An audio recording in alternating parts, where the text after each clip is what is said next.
IME West, are you ready for the News and Brews team? Calling all correspondents, we are ready to hear what you learned today. We're ready for This Just In. Here's to Tiki Felix. Yes, we are ready to rumble, guys. We had a lot of fun today. We're wrapping up.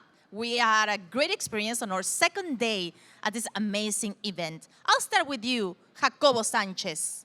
Tell me about your day. What did you like the most? All right, okay, so I did get to hit the floor today. I had a little easier schedule today since I wasn't kicking off the show, so I got to walk the booth, say hi to some colleagues, and I love the energy that when you're running upstairs and people are doing business, it's not just everybody doing some meet and greets. Like, people are trying to solve problems. I saw, I don't know what his business was, but I could tell that they were his like assembly parts, and he was walking around with his parts and going into some of the system integrators up there and like putting them down on the table, and they were talking through like, how do I solve this problem? How can I get these parts made? That was a trip to see, and that was a trip to, I don't know, I used to be an application engineer, and I used to have people come up to me at shows and bring their parts, and it's awesome. It's a good feeling. And then I saw you put in our vendor back then in a little bit of a trouble, letting him, okay, can you please answer? He's like, okay, fine, let me talk to you. I was not planning on speaking with you, but we'll do it. He was so happy. We actually went and had a little quick conversation. I said, oh, hey, thanks for being involved. Love talking about your product. And it was interesting. We talked. I asked him how he's liked being like a few, 50 feet away from the News and Brews. And he said he's loved getting to watch and listen in to the conversations and the breadth of topics that we've been hitting here just Tuesday and today. So that was really cool feedback from the crowd. Every single topic has been amazing because each one is very unique. Just like our dear Drew trying to compete with the shyness of the car when he was doing the floor. What I've learned is, there's no winning in competition. I was collaborating with the car. We were bouncing. There was a competition, Drew, and accepted. I saw you trying to shine better than the car, even though, you won for sure. Continue. Yeah, absolutely, absolutely. Speaking of shining, how about all of these shining personalities and people that we got to talk to today that, talked about the things that we didn't really necessarily get to dive into yesterday, like sustainability, like eco-friendly things, human-centered situations. Today really opened my eyes up to things that we don't traditionally think of in advanced manufacturing. Like I said, like the sustainability, human-centered thinking, generative AI and how that's impacting our field. Watching the crossover of, I think somebody mentioned it earlier, all of the different conferences and how they go together. Like, we talked about sustainable packaging that uses automation and data, right? Smart packaging. I think I coined that term here live. So, but those types of things that you don't necessarily think of when you think about manufacturing are really on display because of what we're doing here, and I love to see it. I loved it. I love the energy as well. What was the most interesting part for you, Anne? You had a couple of interviews, and one of them was a little bit longer than usual, and I saw you really getting into it. Yeah, that was a great interview for me. That was with a founder and also PhD who also happened to be a woman and an immigrant, and I just thought that her story was so inspiring. And given her background and kind of what she's probably had to go through on a personal level to achieve what she has achieved today, to still provide technology-driven solutions, is amazing. And it was so inspiring for me as a female to sit next to her and talk to her and learn more about her own personal journey. And I'm really hoping to follow up with some additional conversations with her, truly. I would ask Chris, what did he learn? But he's very already up here. He knows the ins and outs of the industry, Chris. But share with us. So I will say one of the lessons that we learned yesterday was the importance of continuous learning. So I strongly believe in continuous learning, but to put another twist on this, we'll say, how about the top 4 moments? I'll go through the top 4 moments from today. So we'll start at number 4. The sun came out. That was a great moment. Yay. Having good weather here. Thank goodness. Everyone's excited about that, and it's time for lime in our beer. So that was moment number 4. Moment number 3, we had a great panel up here, including some special guests as we were talking about insights and automation earlier. Will Healy talking about the human approach to automation. Jake Hall, our new friend, Megan Smith up here. Just seeing established and new voices coming together to really get down to some of the most important conversations around automation. So that was number 3. Number 2, like Jacob said, getting out on the show floor, the energy there. We just heard Melissa talking about, hey, there are people that only get to see one another once a year, and it's at this show. And I got to catch up with a handful of friends in that type of situation upstairs. So that was moment number 2. And moment number 1 was the Chrome against Gold. Drew Crow recording in front of the DeLorean. That DeLorean is awesome. I love walking past it every time we get here. But in all seriousness, great conversations from top to bottom from everyone up here. That's my top 4 from day 2 of IME West. I loved those 4 points. The first one, the last one, the middle one, and the other one. Sammy, I saw you on the floor. I saw you interviewing. I mean, you were like rolling today. Tell me about your day. Yeah, it was a great day. I'll second what Chris said about Megan Smith. I loved meeting Megan Smith. How cool is she? Her story. She is such an accomplished, young, brilliant mind, and I'm, excited to continue connecting with her. I think it's really important that you hear about it a lot. There's elevating women voices in our space, and how awesome that we, coming up live, got to have this opportunity to hear this young mind, this person who is already accomplished at 30 years old. She's worked for NASA. She's done a ton of stuff in the aerospace. And so being able to provide a platform for her to tell her story and help continue her mission, that really made me excited. And then if I can jump in, Yes. the way that it happened. Do you all remember how that happened? Of course. She She was was a there part of this asking us live I questions. was audience. right here yesterday. She was a part of this audience. She asked a question. The question blew us all away, so much so that she went from not knowing a lot of people here, not having a whole lot of traction, to having this platform and sharing her message. And that's what this is about. That's what these conferences are about. That's what these expos are about. It's not just about learning the machines, what's coming, the future of the machines. It's not just about buying new machines and integrating these things and seeing the new technology, but it's about the network that you can build here that then turns into a bigger one, and that turns into more collaboration and more solutions and hearing stories, the inspiration, like you said, that we didn't have these types of platforms. We wouldn't know about these heroines that are inspirational, not just for women, but for men like myself as well. So I think it's amazing. I think you nailed it, and that's what I was talking about. In my case, I had a great, very interesting interview with the Informa executives, Adrienne, also Melissa, and Nau, who's also with us right here in the audience. And the interesting part is what you just said right now, Drew.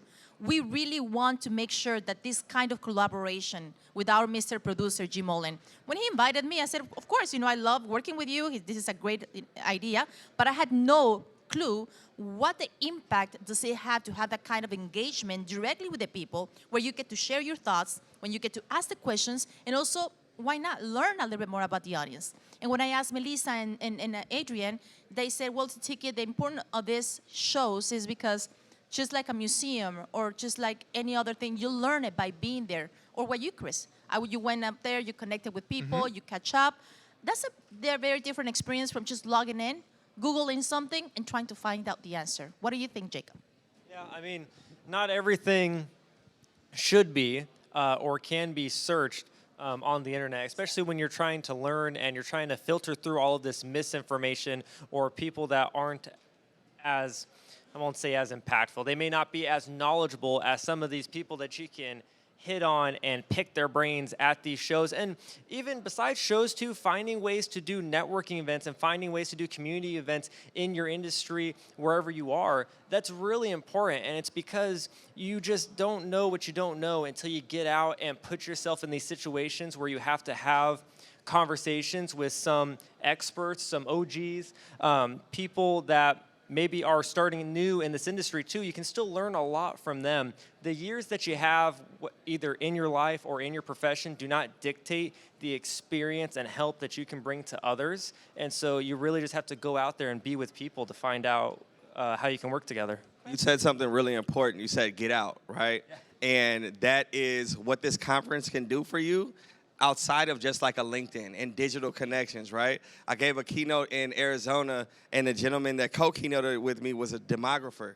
And he said there is a theory that he has called the bump theory, right? When you're around people, you can bump into them and have a different relationship and build that in a way that now we can learn off of each other. We can become, a crutch where we can lean on each other. I can have my expertise and share it with you in a way that we can have a connection that isn't purely digital, right? And that's how things like these interviews happen. That's how these networks get built. That's how, deals get made, is by bumping into each other. And that only happens when you're outside, when you get out, when you're at a conference like this, and more importantly, when you get out of your comfort zone and reach out. I think that's important, not just reaching to people that you can learn from, but reaching to people that you can teach as well.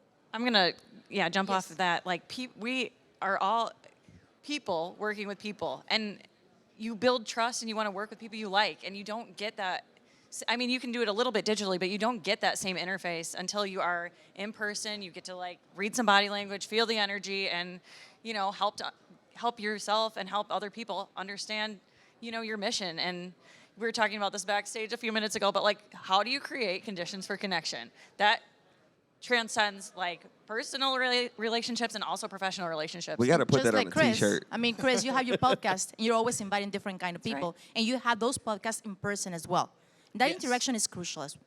Yeah, no, I do the mix of both in person and some virtual when it necessitates to it, but certainly the preference always is in person because you get a different dynamic. It's more of an opportunity to collaborate versus interview, I would say, because you get to read the body language, you get to hang out in person, you get to feel like, the whole point of, something like News and Brews or Manufacturing Happy Hour, it's like, hey, let's talk about it as if we're having a drink with one another, a nice lager with some lime in it, right? So that's the vibe. And if we were trying to have this conversation over a Zoom call right now, it would certainly feel a lot different than it does right now. Despite certain things that are not supposed to be happening, such as a coffee cup with a lemon in it, like our rebel Jacob insists on putting on the desk. Yeah, you need to find a new beach if you're doing He can't, I think you do. excuse me, he can't like lime coffee? I don't Is that know. not What do lime you tea? think? I don't know. I mean, Coffee. yes, exactly. Oh, well, what do we expect for tomorrow, guys? It's like, I cannot believe it's already second day. Tomorrow's the third day. I mean, I love this. I don't have a problem. I know I'm going to be exhausted tomorrow, but it's just exciting to be here. Anne, you haven't spoken. Come on. Yeah. So tomorrow I get to interview another creator that I wasn't previously connected to before this conference, and I, of course, am going to ask all of the creator questions, right, about just kind of what inspired you to start doing that. They also have a podcast in the med tech space. What inspired him to get into that? How does he feel like the creator space has evolved in med tech? Is there a market for that, and what's that look like? I mean, it's just, again, it's just really cool to connect with other creators in this space and to know that there's a whole lane for us, whereas previously that didn't necessarily exist. So I'm really excited about that. Nice. What about you, Drew?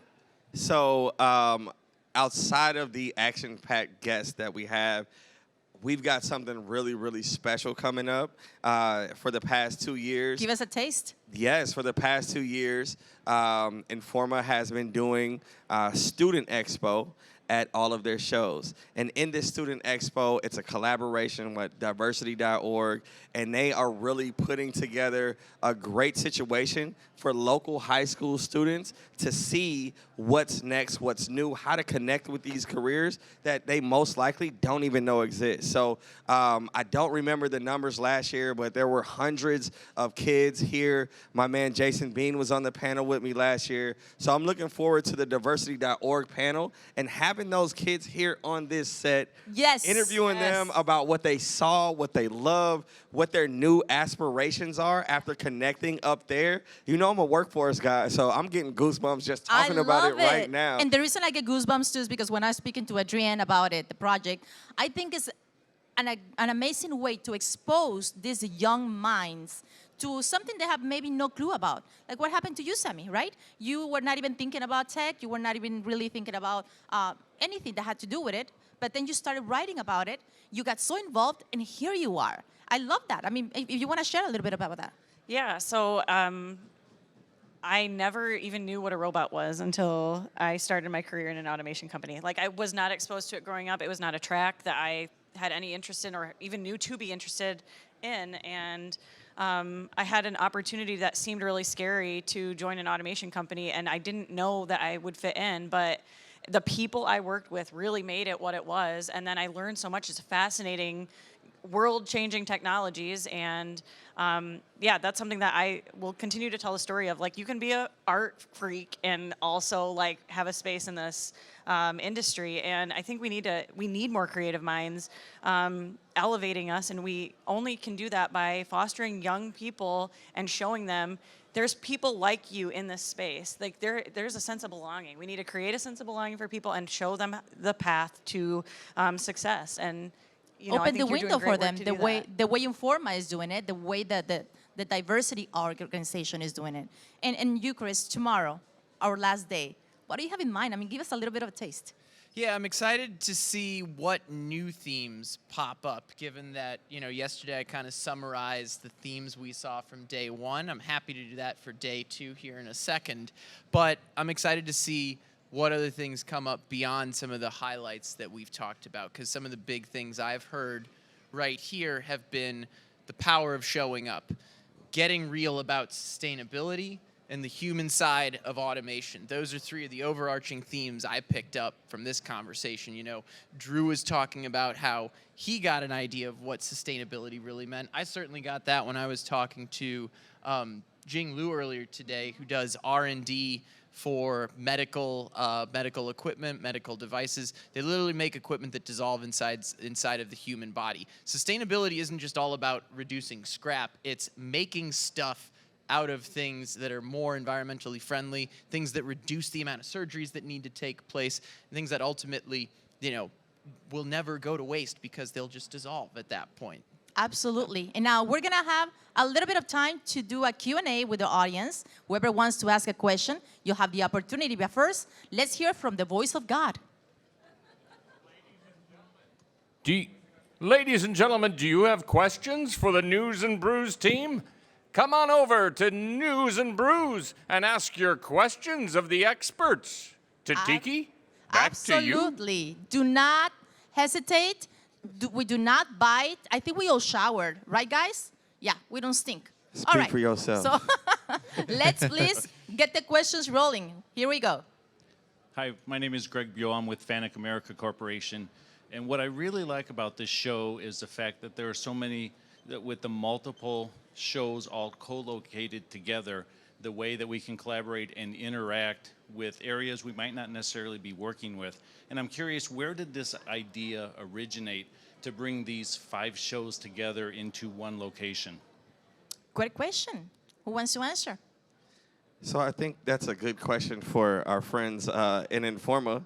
Yes. For sure. But they I were will here. I Okay. definitely agree with you. I think that this is outstanding, and it's not just great for the vendors, but great for the people, right? Because, again, most manufacturers are going to need something from each one of these hallways, or start planning for that and having it all in one place to be able to say, okay, I just looked at this brand robot and I need to, connect it to this brand's packaging solution, and you can talk to the apps engineers right here and leave here with a clear picture, or leave here with machines if you got it like that, So I agree with you. I think it's a fantastic idea. Jacob? I want to say something real quick, and I can't speak on Informa, but I feel like the way that this show came together, as all shows should be based around, is the needs of the people, the needs of the community, the needs of the industry leaders coming together and saying exactly what you said. What you love about this show is that you're able to interact with other industries and other manufacturers, other companies that you may not have gotten to in your sector, in your division. And I think it came about because enough people stood up and said, we need something like this. That's what the Informa team is all about, is providing something to the people, to consumers, to exhibitors, to our industry, to be able to better connect with each other. And hopefully all the events that we do or try to hold in our industry is based around this idea of what can people do to take action after they leave here. You can now take action in medical, plastic, packaging, design, automation, and manufacturing because it's all here under one roof.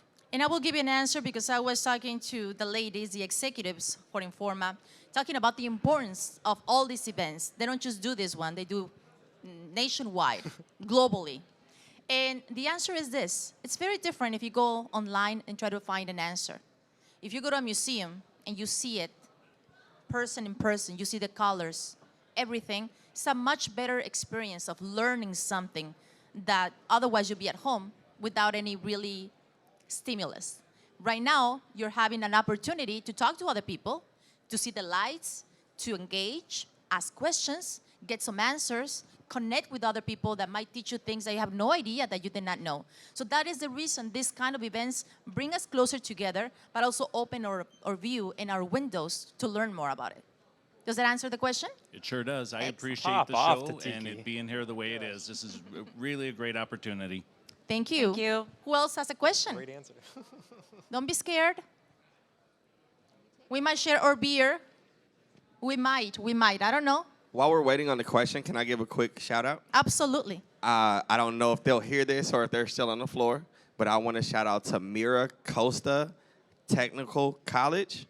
They have a group of, I think, like 12 machining and engineering students that they brought to the floor. And they got to engage in everything.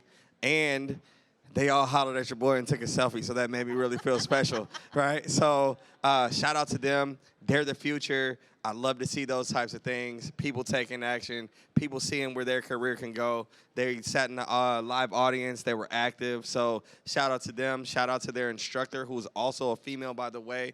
So Mira Costa. I love it. And with that, we're going to wrap up. I want to shout out to our Mr. Producer, Jim Mullen. My God, second day, and everything is up to the detail. And of course, our guys, Noah and the team. I'm so happy to be part of this. Don't you guys? Oh, they've been fantastic to us. Like, really and truly, this has been so well organized. It's been a joy working with them. I've had so much fun this They trip. made it easy, didn't they? I mean, too easy. Like, Yeah. I'm like panicking. I'm over here thinking and overthinking, and should I do this and should No, we've got it. It's all taken care of. Yes. Shout And out that to is Leah. She's amazing too. Leah, absolutely. And to you guys. Wow, I've learned so much. This is amazing. All right, we're going to wrap up. Thank you, guys. It's going to be the second day, and we're going to come back tomorrow with some more. All right.